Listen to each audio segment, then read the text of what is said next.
Good morning dear students, मैं doctor नीलम गुप्ता आज अपने बीएससी पार्ट 3 के विद्यार्थियों को क्वांटम मैकेनिक्स एंड स्पेक्ट्रोस्कोपी में श्रोडिंजर्स वेव इक्वेशंस की सहायता से हम किस प्रकार से उसको यूज कर सकते हैं, किस प्रकार से अपनी प्रॉब्लम को सॉल्व कर सकते हैं, उसमें से पिछली क्लास में हमने पोटेंशियल स्टेप प्रॉब्लम को डिस्कस किया था।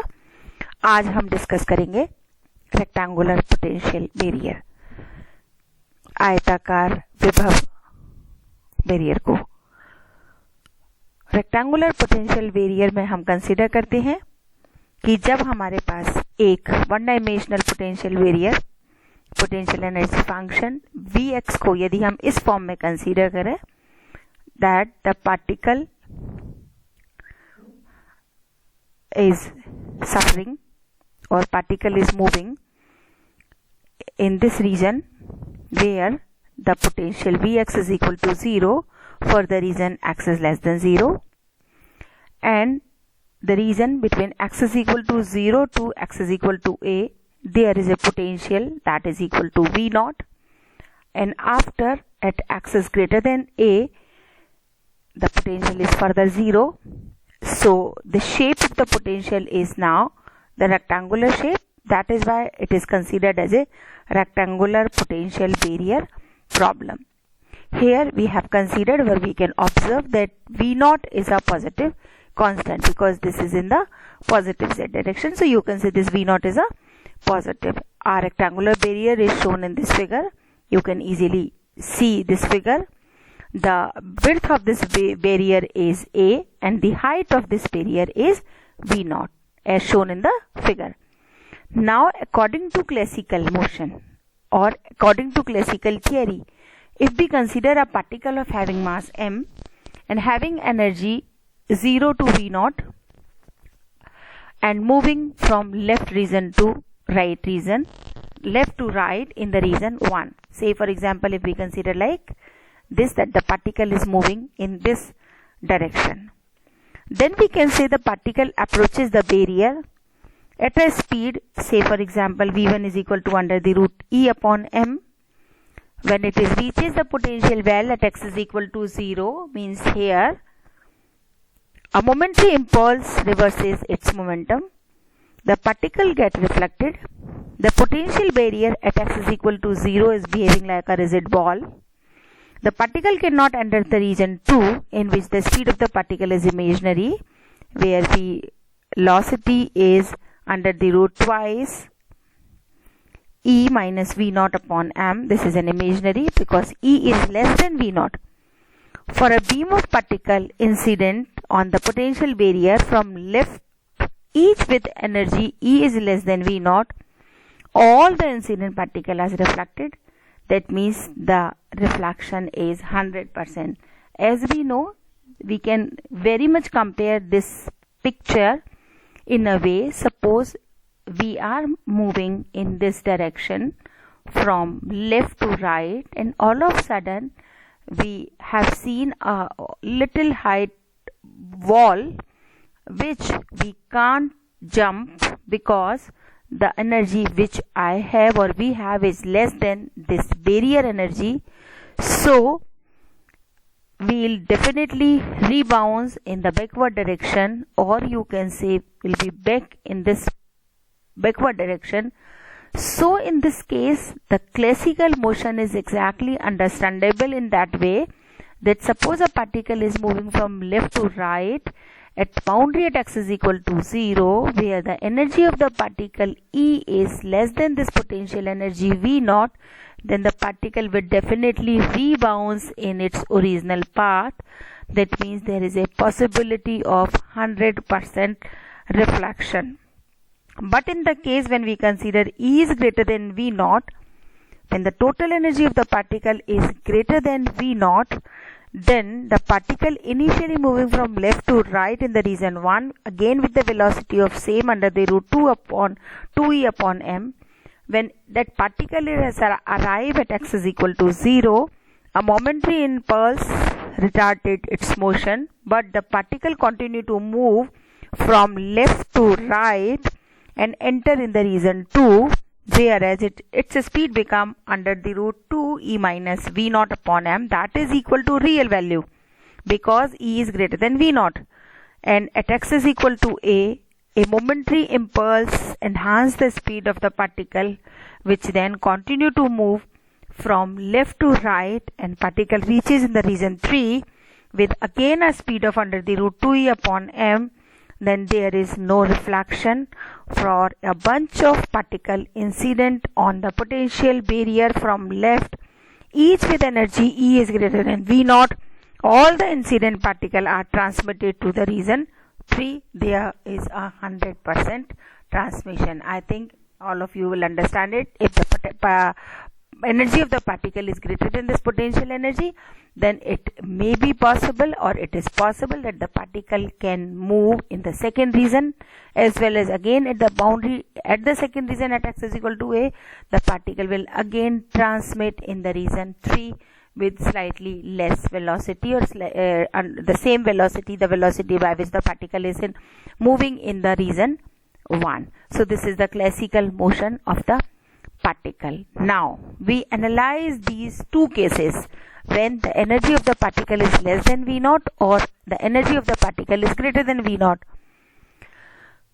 by quantum mechanically, and we find that the results are different from the classical result considered here.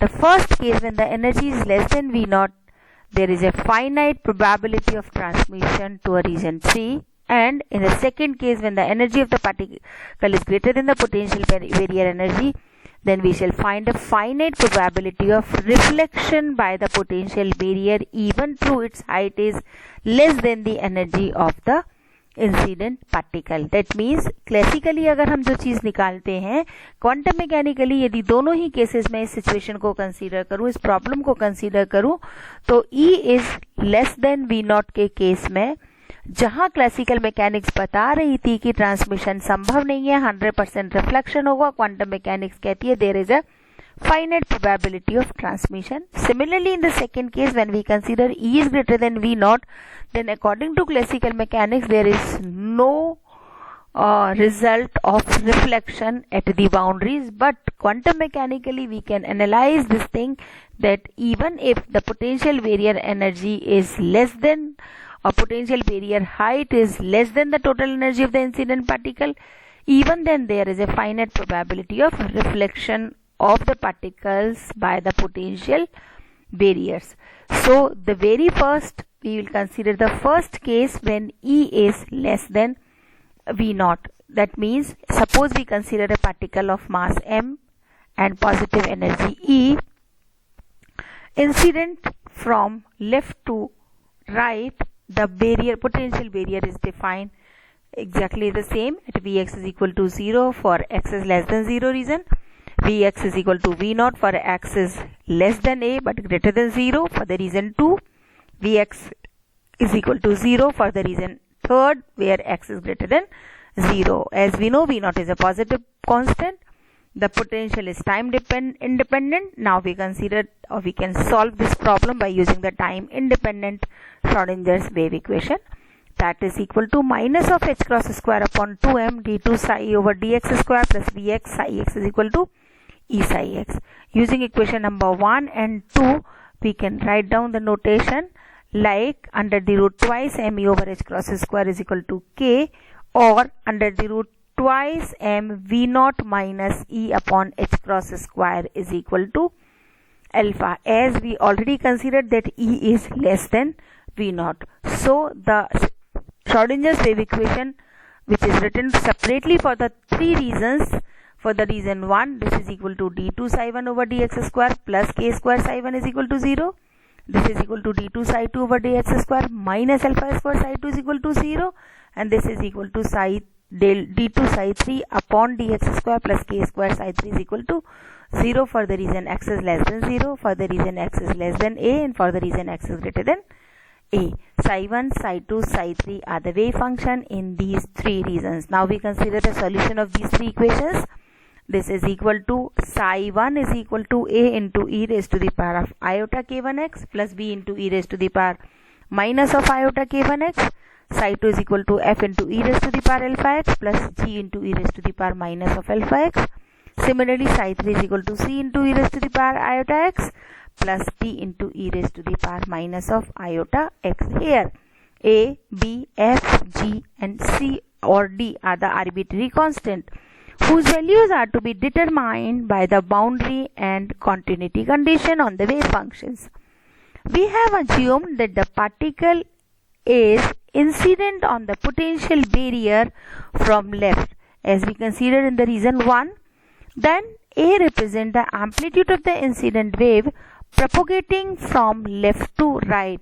Here this represent A is the amplitude of the wave propagating from left to right, and this e raised to the power iota kx is representing that the wave is propagating along the positive x direction. Similarly, this B represents the amplitude of the wave traveling back from right to left due to the reflection. This possibility is allowed because of the incident wave partially reflected from the barrier would give rise to such a wave. The B represents the amplitude of the wave traveling back from right to left. This possibility is allowed because the incident wave partially reflected from the barrier would give rise to such a wave f and g in the equation number 8. F and g represents the amplitudes of the wave function in region 2 which might exist according to quantum mechanics. C represents in the equation number 9, the C represents the amplitude of the wave propagating from left to right in region 3. This wave arises if the particle tunnels through the barrier. That means this wave is only possible when there is a transmission of particle from region 1 to region 2 and from region 2 to region 3. The D represents the amplitude of a wave traveling from right to left in region 3. This d into e raised to the power minus of iota kx represents the amplitude of the wave traveling from right to left in region 3. However, in region 3, there is no boundary on the right in region 3. Vx is equal to 0. That will reflect the wave. So, this last possibility is not allowed, and this physical situation on the wave function in the region 3 requires that we should set d is equal to 0. Therefore, the solution of the Schrodinger's wave equations in the 3 different regions are written like this way.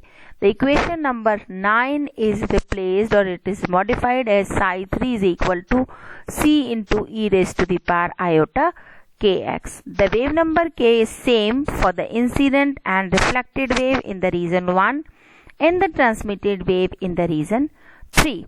The boundary conditions that the wave function psi and its derivative should be continuous at x is equal to 0 requires that at x is equal to 0 psi 1 should be equal to psi 2, and the derivative of psi 1 should also be equal to derivative of psi 2 at x is equal to 0. After substituting these values, we'll get a plus b is equal to f plus g and iota k a minus b is equal to alpha of f minus g. After solving equation number 14 and 15, we'll get 2a is equal to f into 1 minus iota alpha upon k plus g into 1 plus iota alpha upon k. Similarly, 2b is also obtained or written as equation number 17. After dividing equation number 17 by the equation number 16 and solving this, we get b upon a is equal to k plus iota alpha f plus k minus iota alpha g upon k minus iota alpha f plus k plus iota alpha g. Similarly, we consider the boundary condition that the wave function psi and its derivative is also continuous at x is equal to a requires. That means corresponding to at x is equal to a, psi 2 should be equal to psi 3 and the derivative of psi 2 is equal to derivative of psi 3.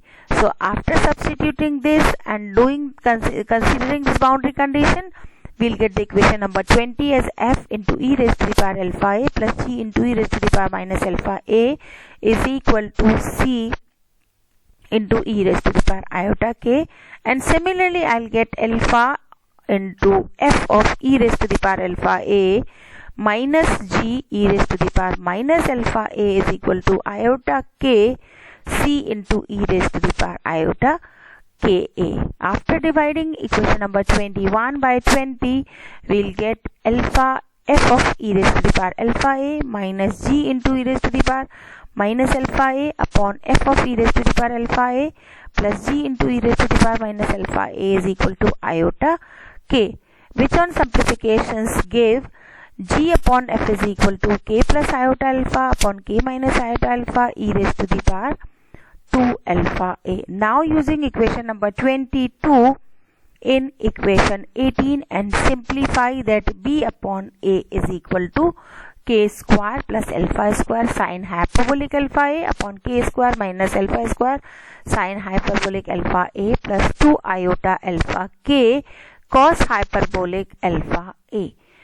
Similarly, further from equation number 20 and 16, we have c upon a in this way, or c upon a is equal to 2 iota alpha k e raised to the power minus iota k upon k square minus alpha square sine hyperbolic alpha a plus 2 iota alpha cos hyperbolic alpha a. Now we consider the probability current density.